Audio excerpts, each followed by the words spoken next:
I always tell everybody, I don't go in there looking for the knockout. I go looking for the win. But if he get out of line, he's gonna be the next one down.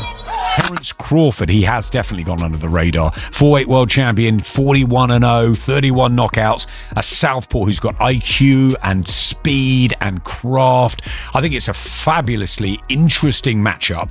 Great fight. The reason I have so much confidence because I really believe that Bud Crawford doesn't fear Canelo Alvarez. A lot of his opponents. Terence Crawford explodes at Canelo during a heated press conference. He makes it clear that he always intends to win strictly inside the ring, but warns that if Canelo steps out of line or shows disrespect, then things could turn personal.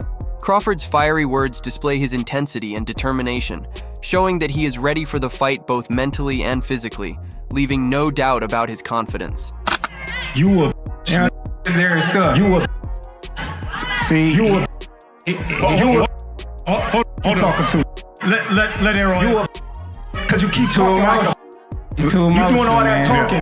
That's how You doing all that talking. You can't niggas gotta always come back. talking. I come back. You don't talk, and you talking too much. This You want fight- some attention? This some icon right here. This is gonna be legendary right here. Female ass. See y'all tune in. This is a legendary old school fight. Get out. Some attention. Put the camera on him because that's what he doing. Showing out like a female.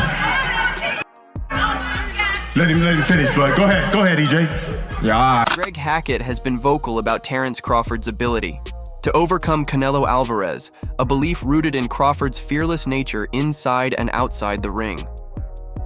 According to Hackett, Crawford never approaches fights with hesitation or intimidation, a quality that sets him apart in a division where many fighters shrink under the pressure of facing someone as dominant as Canelo. Hackett emphasizes that Crawford's self-belief is not arrogance, but the result of years of discipline, victories, and adaptability. He argues that confidence is a fighter's greatest weapon, and Crawford carries it into every bout.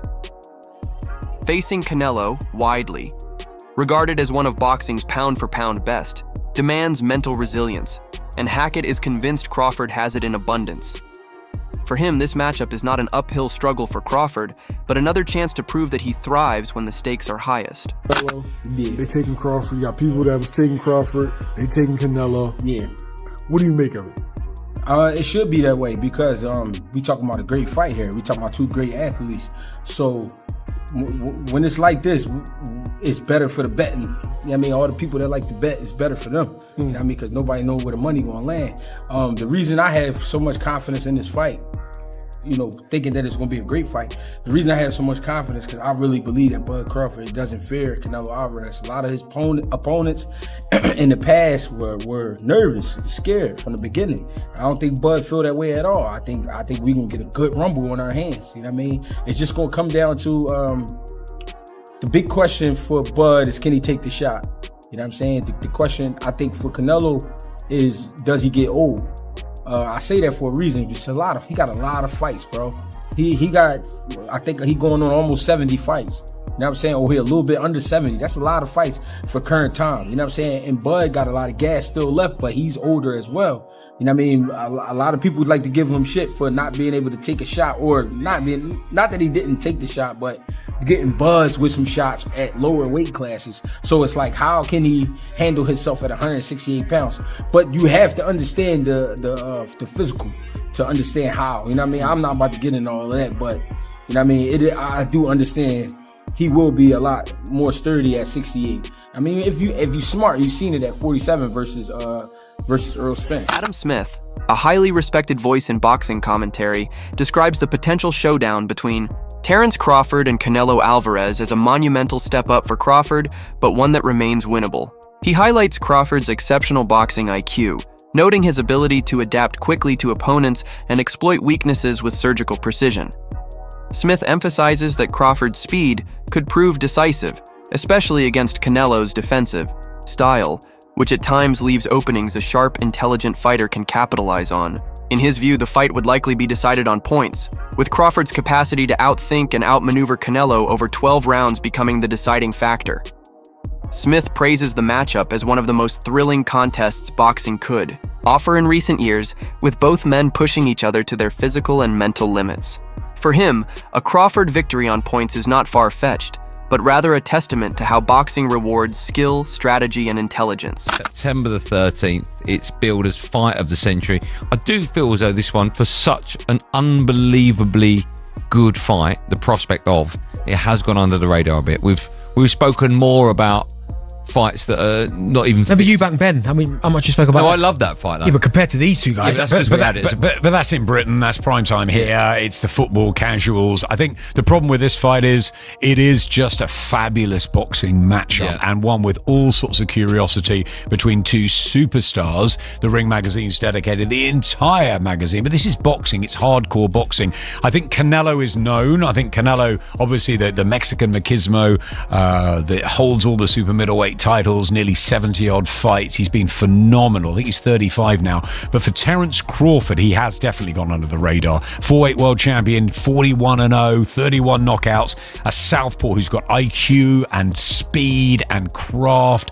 I think it's a fabulously interesting matchup, the two of them, because you've got the big guy, the strong super middleweight, really, really cultured, wonderful fighter in Canelo. But is he just slightly, ever so slightly, fine margins past his peak? And you've got Crawford, who needs this fight as his coming out party. The big news, it's on Netflix, so he'll get the attention. Can Crawford do it? It's a huge step again in weights, but I think he's got the speed, and I think he's got the know-how, I'm sure we'll talk about it more next week, to cause problems for Canelo, and I think that he could win it on points. Oladipo offers a more critical perspective on the potential matchup, arguing that while Crawford versus Canelo has drawn massive attention, it lacks the unique intrigue found in other recent high-profile bouts, such as Alexander Usyk versus Daniel Dubois.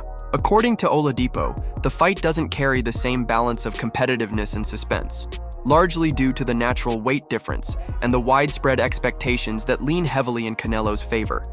He points out that Usyk versus Dubois delivered a clash of contrasting styles with genuine unpredictability, whereas Crawford versus Canelo feels less evenly matched. To him, the buzz surrounding the fight seems fueled more by promotional hype than by the actual competitive dynamics inside the ring.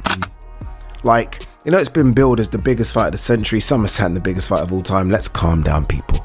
Let's breathe a little bit. It's a big fight. But it doesn't quite feel like those things. It doesn't feel like the biggest fight of the century. Like, this doesn't feel like, and maybe because I work these events, so it's slightly different, but this doesn't feel like Usyk Fury, for example. It doesn't feel like that at all. That felt like, oh my God, this is going to happen. Undisputed heavyweight title fight. Remember, this is an undisputed super middleweight title fight.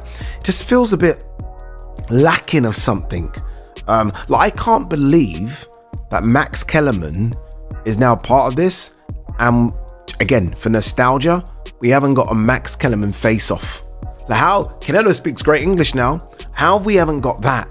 Just to kind of give it a bit of spice, because Canelo, with his English, it's like he's only learnt the bad words. He does chat a lot of shit. So I almost feel like we should have done that. Maybe because it's on Netflix, it hasn't got a bit of a push from ESPN. Obviously, there's no DAZN stuff, obviously, because DAZN are not covering it. I feel like it's lacking something. Like, maybe because both of them don't trash talk either. Because when I think of the biggest fights of the last sort of 15-20 years, you've always had one side of the fight, or one side is a big trash talker. In some instances too. The biggest fights, again, Usyk Fury was happy to do all the trash talking, sold it, event went massive. Mayweather Pacquiao, Mayweather is happy to do all that, right? Mayweather McGregor, hence why that went just colossal, because you got two of the biggest trash talkers ever doing it. This time, Canelo ain't saying anything, Crawford ain't saying anything. Feels a bit flat. Feels a little bit flat. Promoters have worked tirelessly to position Crawford versus Canelo as more than just a fight, branding it as the biggest cultural spectacle of the century.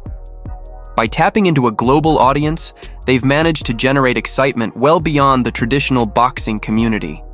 The partnership with Netflix has elevated the event even further, offering never-before-seen levels of access through documentaries, behind-the-scenes footage, and exclusive interviews. This approach has transformed the build-up into a mainstream entertainment experience, drawing in casual viewers who might not usually watch boxing. Through carefully orchestrated press conferences, media campaigns, and storytelling, the fight has been framed as a must-watch global event, one that blurs the line between pure sport and cultural phenomenon, rivaling some of the biggest crossover spectacles in history. I'm holding you to the standard you set.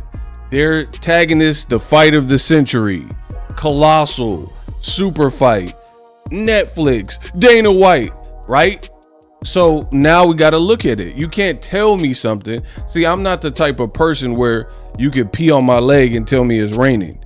If that's you and you're going to let somebody urinate on your leg and tell you it's raining, that's on you. But I don't do that. I'm a critical thinker, and I'm not just going to listen to what you tell me and see if the facts don't support that, right? So if this is the fight of the century, let's look at it. Boxing tickets, Canelo versus Crawford, right?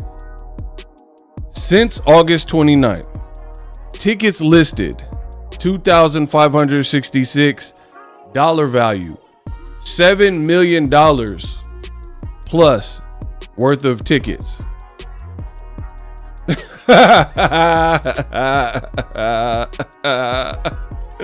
Hey, bro, $7 million worth of tickets. Veteran boxing analyst Al Bernstein offers a blunt reality check on Crawford versus Canelo. Despite the massive promotional machine behind it, he argues this was never the fight boxing insiders were truly clamoring for. Bernstein notes that fans were far more eager to see Crawford tested against natural welterweight or super welterweight rivals, while Canelo had no shortage of worthy contenders closer to his own division. On paper, the fight looks appealing, but he stresses it lacks the natural rivalry, backstory, or organic demand that typically define a true super fight. Instead, Bernstein views the spectacle as largely a product of marketing muscle rather than fan-driven demand. While the promotion has undeniably created buzz and widened mainstream attention, he points out that among hardcore boxing fans, the auteur enthusiasm remains more restrained compared to other marquee matchups. To have these two level of fighters meet, where does this rank at? I think it's one of those fights that, the interesting thing is, it wasn't as if every boxing fan said, boy, I can't wait to see Canelo fight Terence Crawford. In other words, it wasn't one of those fights. Like, there were more boxing fans that said, gee, I'd like to see Canelo fight David Benavidez. But having said that, I mean, among the hardcore boxing fans. Having said that, what they did, and this happens sometimes in boxing, they come up with a matchup that wasn't on everybody's mind, but kind of makes sense. And the proof is in the pudding. If you do one of those kind of matches and the interest is not there, you're going to find that out. For sure. In this case, obviously the interest was there because they've sold. I mean, I went online and looked at the ticket sales and everything, and they've sold. Looks like they've already sold 40,000 seats. Oh yeah. Yeah, I believe there's that's not that many left. In Allegiant Stadium. So that alone is an indicator. The amount of attention and coverage the fight has gotten, and this is one of those fights that we'll also have a good barometer as we get closer to the fight. How much is the mainstream sports media covering the fight? Yeah. You know, it used to be in the old days, big fights were covered all the time by the mainstream sports media, not so much in recent years. And so that's always a barometer of whether it, really is as big as we think. As far as the actual matchup is concerned, when it was originally announced, I thought they were going to have a hard sell in convincing people that Crawford could come up 2 weight classes and take on a 168-pounder. Another common sentiment around this fight is that, while it will surely draw a massive audience, it wasn't something fans were genuinely calling for. Many believe the weight and size difference gives Canelo a built-in advantage, making the result feel predictable before the first bell rings. The real excitement comes from the question of whether Crawford can overcome those disadvantages and deliver a historic upset. If he manages to do so, it would be remembered as one of boxing's great shockers, redefining what underdogs can achieve. But if Canelo wins in the dominant fashion most expect, the bout risks being written off as inevitable and underwhelming. This perspective captures the tension between expectation and hope. Fans long for the drama of an upset, yet remain wary of a letdown if size and power overshadow skill. So many tickets available for this fight because of that undercard.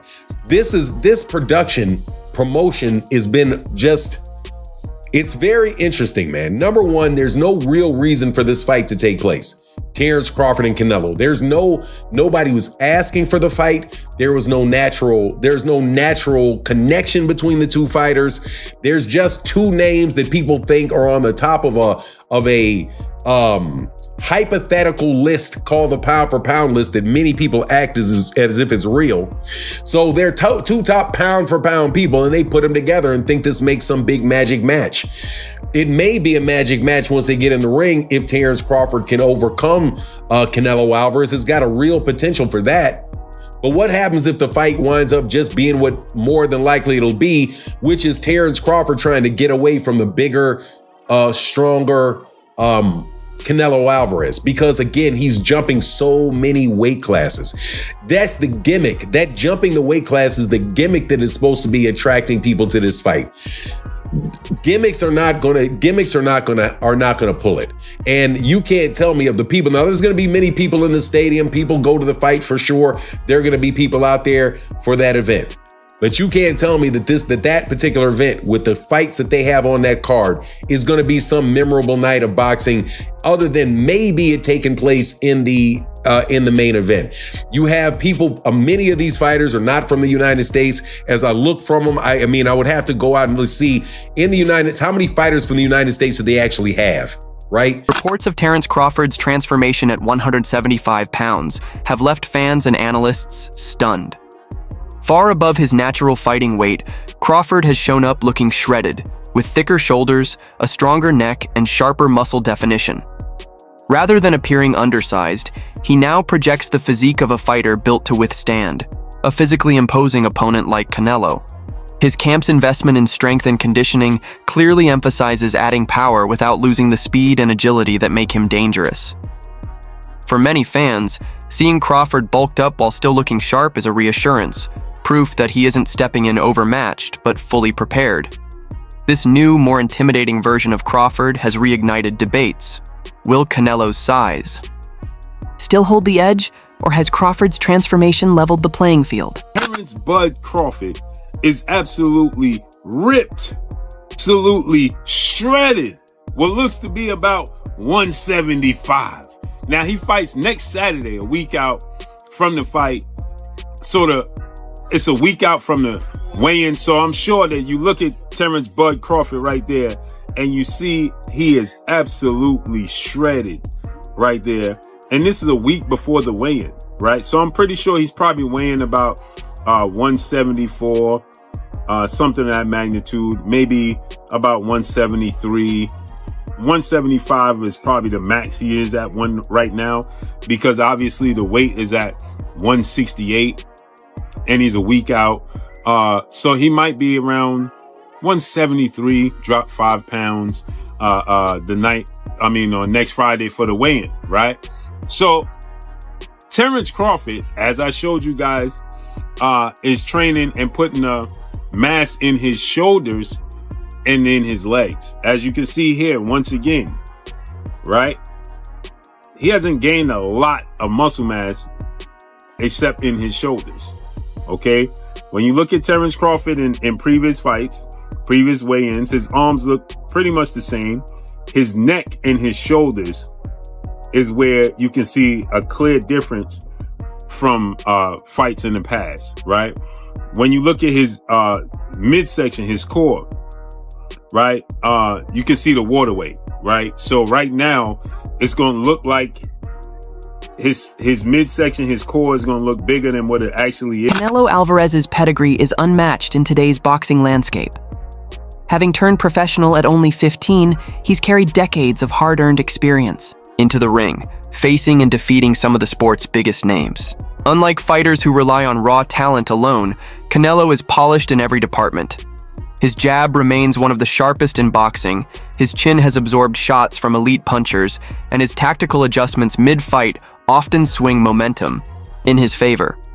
Add to that his success across multiple weight divisions and proven composure under pressure, and it's clear why he's regarded as one of the all-time greats. For Terence Crawford, stepping up against such a seasoned and versatile champion represents the ultimate test, because Canelo's unique mix of skill, toughness, and ring intelligence makes him a threat to any style placed in front of him. Terence Crawford, a guru in the ring? Absolutely. He is one of the best fighters ever created in humanity. But you cannot say that I'm going to come in with 5 pounds taped across my arms and legs and then go against Canelo Alvarez. He's not going against some dude who doesn't have counter punches, who doesn't have a ring IQ. Canelo's been fighting since 15 and is one of the few fighters who has taken literally less punishment than, say, Caleb Plant, who has like 25 fights. If you look at the amount of punishment that Caleb Plant has taken in his fights, Canelo has probably taken less punishment than that. And he's coming in hungry. And he's going to come in with 87 billion Mexicans in the ring walk, everybody flying flags. You don't know what Crawford's stage fight is going to be, coming in front of 70,000 people. Canelo's been there. He's going to put the shoes to Crawford. That's it for today's video.